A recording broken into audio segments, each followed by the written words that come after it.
Absolutely. I've gotten a lot of requests to do some scrappy ideas for quilts, and so let's blend those two together and we'll do one video. So this comment is on a video where I showed the repair on my aunt's quilt and the string quilting that I did. So one of the scrappy ideas that you can do is a string quilt. And so I just have random scraps here, all different lengths. They are about an inch or inch and a quarter, inch and a half maybe, and all different sizes. And so I picked ones that were all kind of green or greenish yellow, so it would all kind of go together. And there's no rhyme or reason for how I put it together. I have several pieces of batting here that are cut the same size. How big are they even? They are 6.5 by 6.5. So the way that I did that particular quilt was strip and flip. So let me show you how I do that. Let's get one here that's kind of long.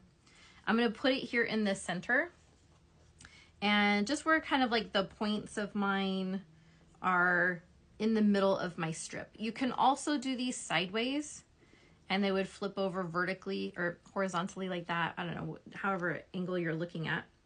But I did mine diagonally like this. So I'm going to put it where it's kind of in the middle here. And, oh, I have that upside down. So we want pretty side up on this one.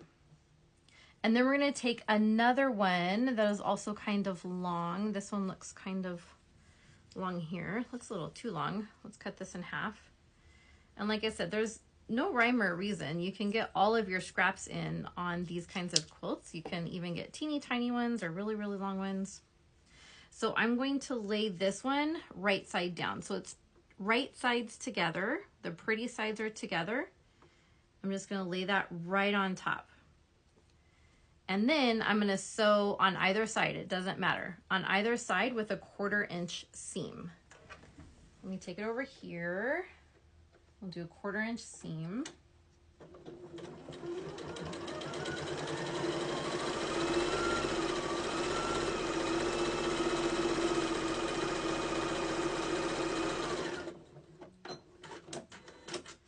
You can also do these wonky. You can have them going at different angles. It doesn't matter so long as all of the batting is covered. So this is our strip, and then we're going to flip like this. Now you can iron this if you don't have poly batting. If you have poly batting, I wouldn't do it, but if you have cotton batting, that should be fine. But flip it over. And I've been using a stitch length of 2. That's how I prefer to quilt, just so that things don't come undone. And then we're going to take another one and we're going to put it over here. So basically the same thing, but we're going to flip it this side. So you just want to look for one that's long enough. This isn't long enough. You want it to cover a little bit, because when we flip it over, you might end up kind of short. So let me find, that'll be long enough. So I'm going to put this right sides together like this, and then sew a 1/4 inch down this way.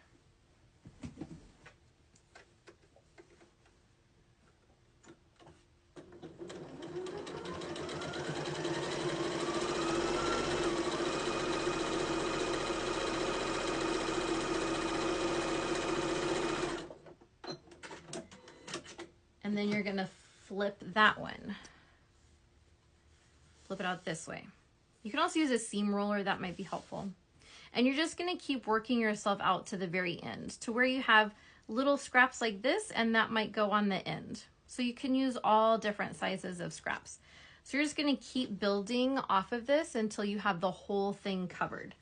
Once you have the whole thing covered, it's going to look kind of like this. And that's okay. It's a total mess, but that's fine. So you can see all the overages that I have here. So you might want to take a rotary cutter, or you might want to take some scissors. We're just going to cut off the edges here. And you can reuse those strips for something else. You can use it on the little edges here when it gets down to very, very tiny ones. You can use these with fat strips or thin strips or selvage. I've seen some really cute selvage string quilts. Move that out of the way. You just want to make sure that all of your batting is covered. Now, When you have it completed like this, then you can go back and do top stitching on this.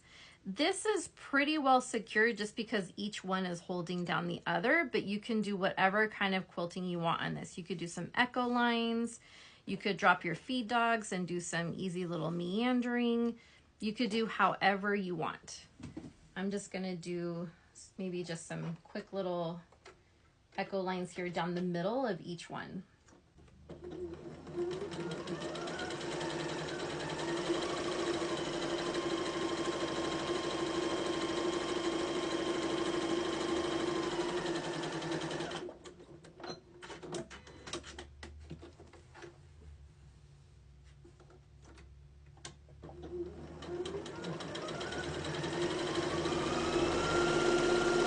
You can see it kind of looks like this. It's got some really great quilting lines right in the middle of my string pieces. And so it adds even more texture to it. So that's a great look. You can also go contrary to it and you can kind of quilt that way.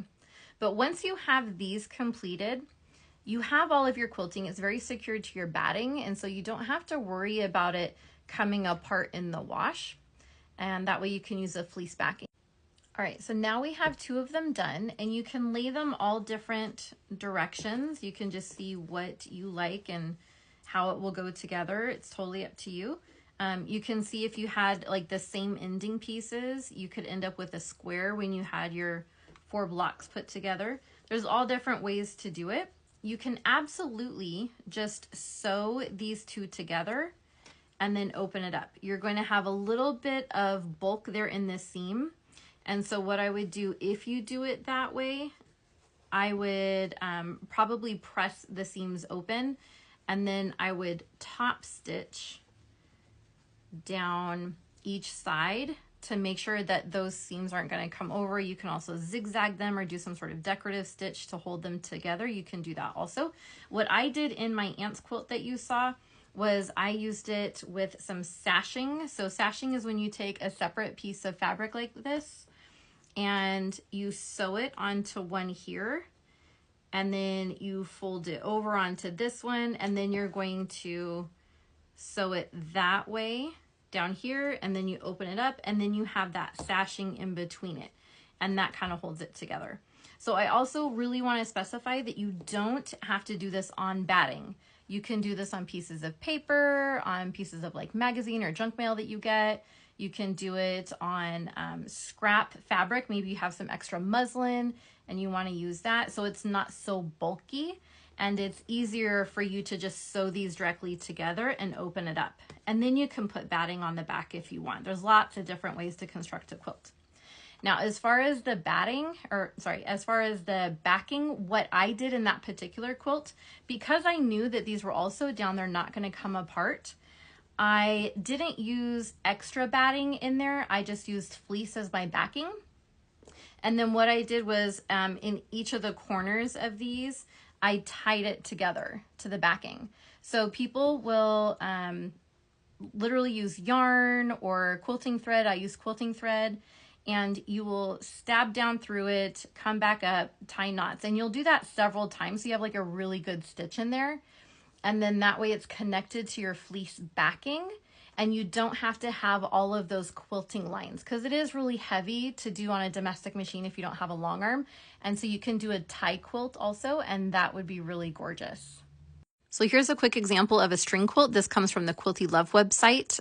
Really love their stuff. And you can see she used all different colors and just mixed them together, and it's a really gorgeous scrappy quilt.